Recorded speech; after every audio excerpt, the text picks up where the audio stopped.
everyone, welcome to another episode of Midwifery Mondays.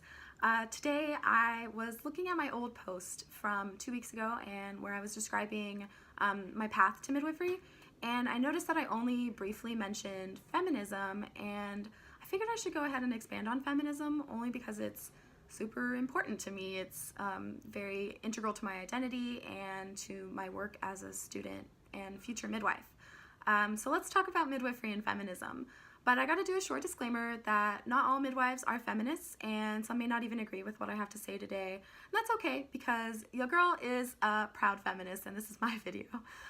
So we're gonna talk about midwifery and feminism and how feminism is so integral to my work. So I believe that at its core, midwifery work is feminist work, and feminism we're going to define simply as this belief, philosophy, way of life, what have you, this idea that women, men, gender nonconforming folk, people all along that gender spectrum, that all people of any color, culture, or country are fundamentally equal. All people deserve equal respect and are of equal value, and people should have the freedom to be who they want to be. So that's as simple as I can put it. I can go deeper for you, but not today. So why does healthcare need feminism, and why do I believe that midwifery work is inherently feminist? What it all comes down to is the fact of the matter is women are discriminated against in this big system that we call the healthcare industry.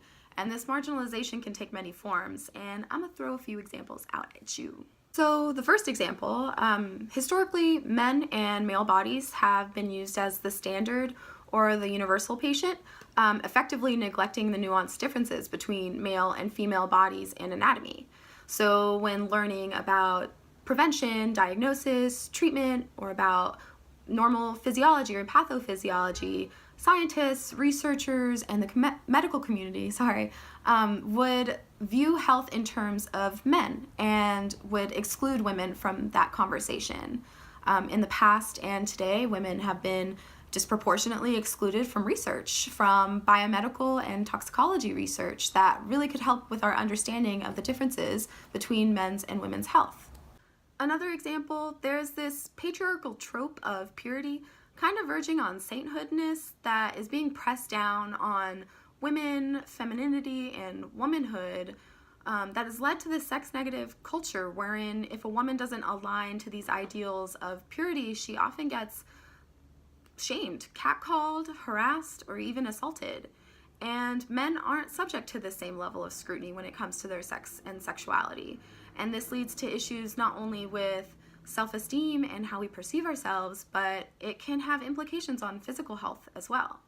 In a sex-negative society, a woman who just simply wants to seek education on sexual health and reproductive health might be too embarrassed or might be ashamed of it and might not seek care at all.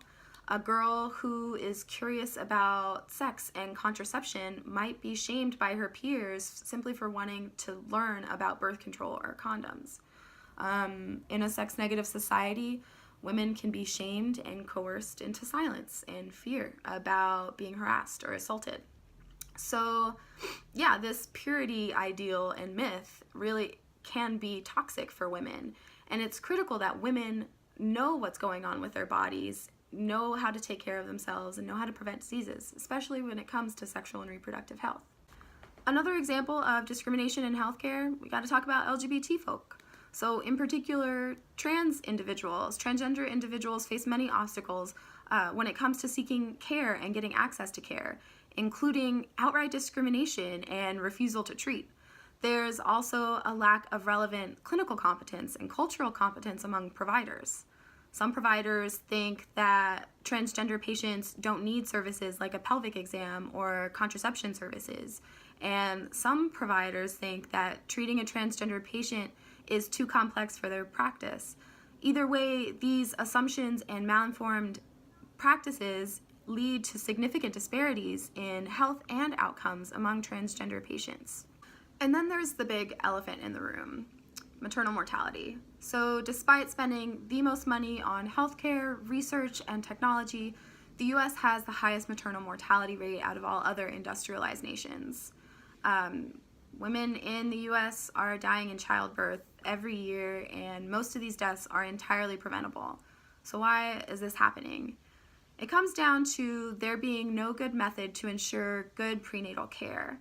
More often than not, moms without insurance or moms who face many barriers to care just show up in labor, and only then do they find out that something is wrong.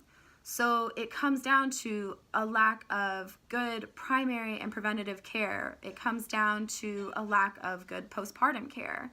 This all has to do with access to healthcare, cost of insurance, which then brings in a slew of issues regarding socioeconomic status, class, poverty, race, ethnicity, citizenship status, and more. So to wrap it up, these have just been a few of many examples of why midwifery is critical for women and why midwifery work is feminist work. All these examples I laid out for you today, these are all parts of the reasons why I'm becoming a midwife. Midwifery isn't always romance and oxytocin and the birth of new life. Midwifery is also correcting discrimination and upholding justice. So I hope I got the thoughts flowing. I know that feminism can be a controversial word. As simple as I think it is, you would think more people would be on board with identifying with feminism. I don't know. So did you like my video? Do you disagree with anything? Do you agree? Do you want to add to the conversation? Let me know. You can always DM us or leave a comment below. As always, this has been Marlise with Midwifery Mondays. Stick around for the next Nursing Spectrum post.